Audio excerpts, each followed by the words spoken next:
ఉంటదంటే గత 5 సంవత్సరాల నుంచి వాళ్ళు ఈ విధమైనటువంటి పరిపాలన చేయటానికి అధికార పక్షానికి బంట్రోతులుగా పనిచేయటానికి అలవాటు పడిపోయారండి. అంతే తప్ప వాళ్ళ వ్యక్తిత్వం ఏంటి, వాళ్ళ అధికారం ఏంటి, వాళ్ళ విధులేంటి, వాళ్ళ బాధ్యతలు ఏంటి, వాళ్ళు ఎవరికి జవాబుదారీగా ఉండాలనే విషయం కూడా మర్చిపోయి కేవలం అధికార పార్టీ నాయకులు ఏది చెబితే అది వాళ్ళకి నిబంధనలకి విరుద్ధంగా ఉన్నా సరే, వాళ్ళ ఉద్యోగాలకి ప్రమాదాలు తెచ్చేదైనా సరే గాక చేశారు, చేస్తున్నారు. ఇంకా దాని నుంచి వాళ్ళ హ్యాంగ్ ఓవర్ నుంచి బయటపడలేకపోతున్నారు అనిపిస్తుంది. ఎందుకంటే ఇప్పుడు ఒకసారి ఎన్నికల కోడ్ వచ్చిన తర్వాత ఈవెన్ చీఫ్ మినిస్టర్ వెహికల్ అయినా సరే చెక్ చేసే అధికారం ఎలక్షన్ కమిషన్ అండర్ లో పనిచేసే అధికారులకి సంక్రమిస్తాయి అధికారాలు. నేను చీఫ్ మినిస్టర్ని అంటానికి కూడా వీల్లేదు.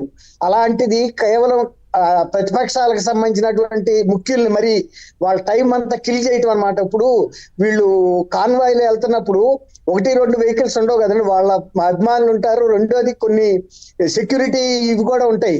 వీళ్ళ అందరు వెహికల్స్ చెక్ చేసేటప్పుడు పుణ్యకాలం కాస్త అయిపోద్ది. వాళ్ళ ప్రచార సమయాన్ని హరించడానికి చేస్తున్నారు.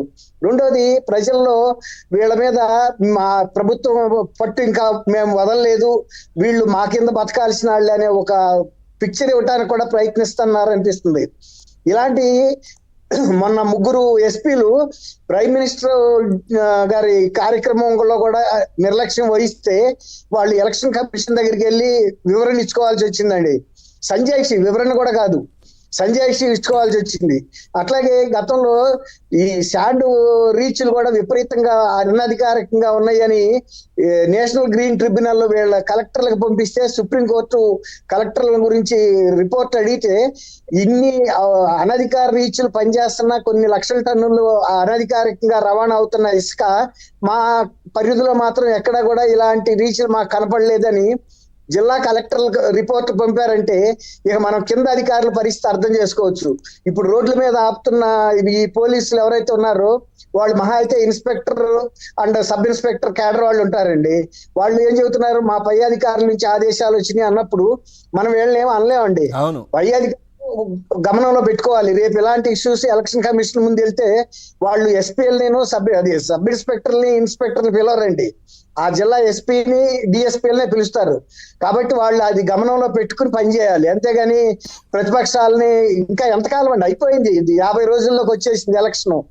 రేపు అధికారం మార్పిడి జరిగినప్పుడు తెలంగాణలో గనక గత ప్రభుత్వం ఇచ్చిన ఆదేశాల మేరకు టెలిఫోన్ ట్యాపింగ్లు చేసి ఎంతమంది ఐపీఎస్ ఆఫీసర్లు ఇవాళ పరారీలో ఉన్నారో చూస్తున్నారు కదండి. అధికారం అనేది చాలా తొందరగా మారుతా ఉంటది. అది పోలీసులు ఇన్ని చూసినా గానీ గతంలో కూడా శ్రీలక్ష్మి గారి ఉదంతం కావచ్చు, ఇవన్నీ కూడా జగన్మోహన్ రెడ్డికి సంబంధించి అంటే కాంగ్రెస్ పార్టీలో వాళ్ళ నాన్న ముఖ్యమంత్రిగా ఉన్న సమయంలో ఆ జరిగిన ఇష్యూస్ కావచ్చు, దీంట్లో ఐఏఎస్ ఐపీఎస్ ఆఫీసర్లు కూడా జైలు పాలయ్యారు. వాళ్ళందరూ ఇన్ని ఇష్యూస్ జరిగినా కానీ తెలంగాణలో ఇప్పుడు మీరు అంటున్నట్టుగా ఈ ఫోన్ ట్యాపింగ్ వ్యవహారం ఇవన్నీ జరిగినా ఎందుకు మరి ఆంధ్రప్రదేశ్లో ఇట్లాంటి మంచి క్యాడర్లో ఉన్నటువంటి అధికారులు ఎందుకు ఈ విధంగా పనిచేస్తుంటారు?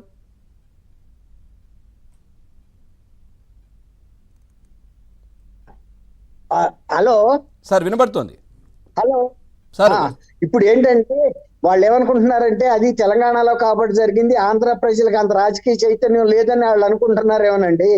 బహుశా అది వాళ్ళు అనుకోవచ్చు. కానీ ఇప్పటికే రాజకీయ చైతన్యం వచ్చిన ఆంధ్రప్రదేశ్ ప్రజలు కూడా ఈసారి ఎట్టి పరిస్థితుల్లో వైఎస్ఆర్సీపీకి గట్టి బుద్ధి చెప్పాలనే నిర్ణయానికే వచ్చారు.